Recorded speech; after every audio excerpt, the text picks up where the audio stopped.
Le programme national est une caravane chargée de bénédictions à travers la parole de Dieu, les déclarations, le prophétique, la louange et l'adoration, l'assistance physique et spirituelle et bien d'autres. Alors, chers téléspectateurs, reste connectés à Christ Salvation TV, à la chaîne YouTube et Facebook Divine Omoto, afin de te laisser transporter par cette caravane à ta destination finale. Ton témoignage. Shalom. The National Program for Christ is a caravan loaded with numerous blessings. We have the Word of God, declarations, the prophetic, physical and spiritual assistance, and many others.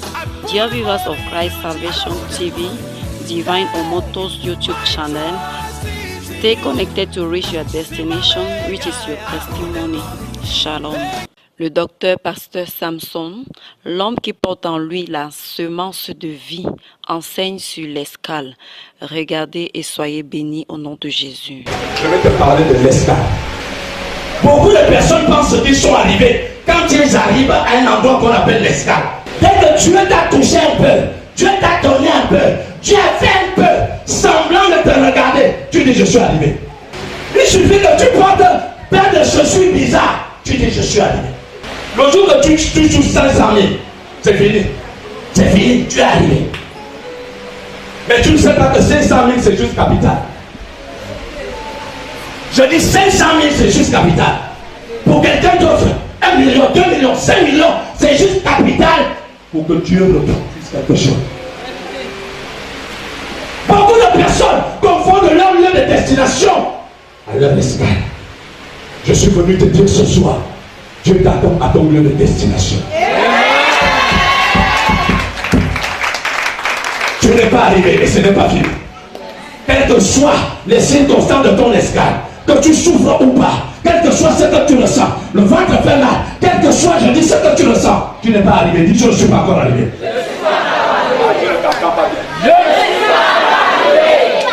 Ton lieu d'escale, c'est là où tu es aujourd'hui. Et je vais te dire, le lieu d'escale peut être dangereux pour quelqu'un quand tu ne sais plus où tu es appelé à partir. Ton lieu d'escale n'est pas ce qui doit t'arrêter. Même si tu as mis du temps, même si les chaussures ont fini de se gaspiller, même si les genoux sont fatigués de se mettre au sol, je dis ce n'est que ton lieu d'escale. La destination t'attend. Monsieur Abraham, c'est un homme de foi.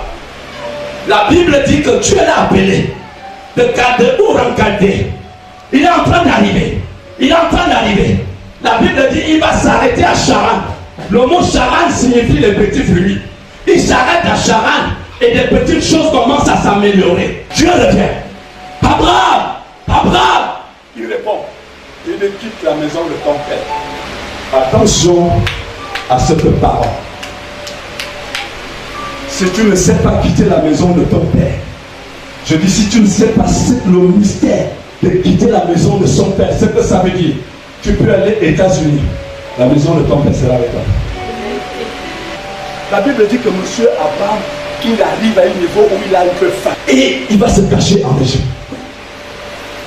Dieu vient encore le retirer. Il dit c'est pas là, il revient. Je vais te dire ce que l'escale peut faire dans ta vie. Dieu n'avait pas prévu qu'Abraham aille se cacher en Égypte. L'escale d'Abraham en Égypte a entraîné des choses. Tu vis des alliances qui te réclament aujourd'hui. Tu as mis les pieds là où tu ne devais pas mettre les pieds. Femme, quand on vous dit des choses, Dieu peut faire quelque chose pour toi. Tu dois être en alerte. Ta foi doit se mobiliser pour capter ce que Dieu va dire. Parce que la seule parole de Dieu va déterminer ce qui va se passer dans ta vie.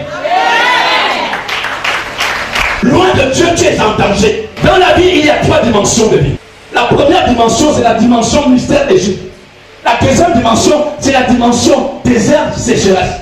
Et la troisième dimension, c'est la dimension de talent. La dimension Égypte, c'est la dimension de l'esclavage. Dans la dimension de l'esclavage, c'est pas toi qui décides sur ta vie. La dimension de l'esclavage, c'est une dimension de vie où on est en train de te contrôler. Même ton argent, tu ne fais rien avec. Parce que tu es géré, tu es esclave. Si tu n'es pas dans la dimension de l'esclave, tu seras donc dans la dimension désert, sécheresse. Faites attention avec désert et sécheresse. Tous les déserts ne sont pas maléfiques.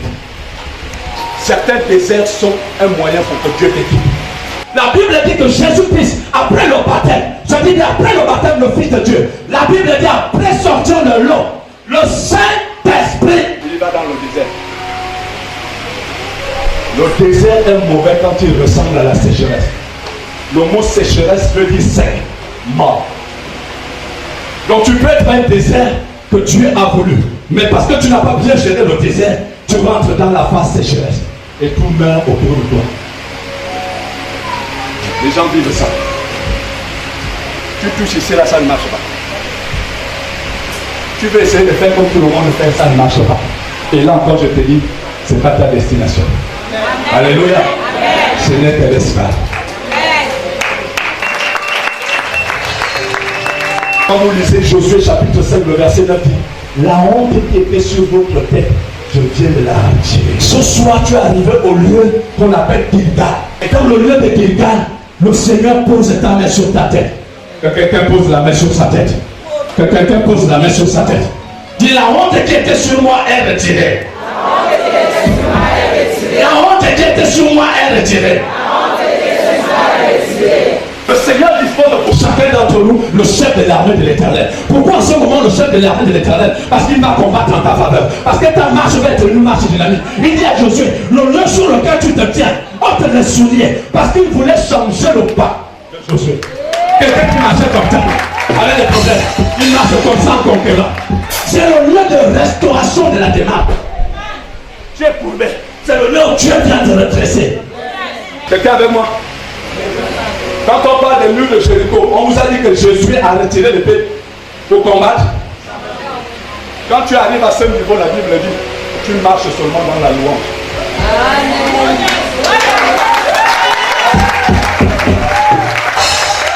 Quand que quelqu'un est tombé derrière toi, tu dis, ah bon, toi si tu étais là. Est-ce que tu étais avec moi? Mais quand le problème est en train de te laisser, tu marches comme ça. Voyez. Alléluia. Le problème est en train de laisser, tu marches comme ça. Voyez. Alléluia. Parce qu'il y a l'ange de l'Éternel qui combat pour eux. L'ange de l'Éternel se tient devant toi pour combattre en ta part. Je ne sais pas où ton désir c'est comment. Peut-être que tu n'as pas d'argent. Peut-être que tu dis que les empreintes de ton corps se sont faites. Peut-être que tu dis, pasteur, je me délivre. Mais tout ce que je fais, je n'arrive jamais. À cause de toi, tu vas faire une miracle. Je dis à cause de toi, je suis venu te donner la clé de ta langue. Elle ne veut pas de 3 jours. Le premier jour, silence. Deuxième jour, silence. Troisième jour, il est sorti les tombeaux. C'est pour cela que je te dis, 3 jours suffisent pour que ta grâce se manifeste. Je t'ai appelé dans le désert. Je parle à quelqu'un qui a la foi. Je t'ai aussi dit que le désert ne peut pas te retenir. Ça veut donc dire que la manne que tu mangeais s'arrête aujourd'hui. Quelqu'un comprend quelque chose. Ça veut dire que la manne a fini d'exister. Tu es maintenant capable de manger les produits de ton pays. Alléluia. Et je suis venu te dire que dès que je te prends du désert, je t'introduis à Canaan. Alléluia. C'est là qu'est ton territoire.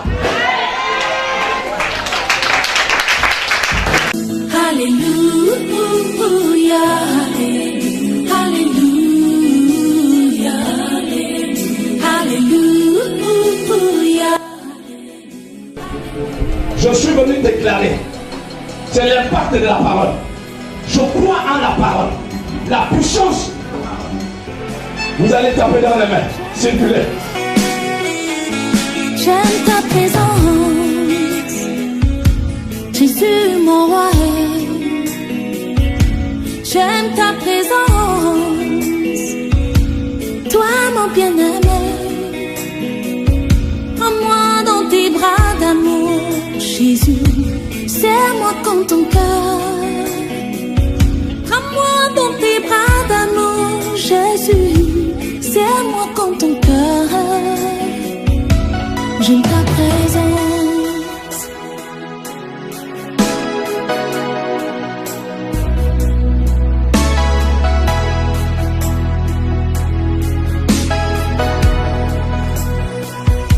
J'aime ta présence, Jésus mon roi.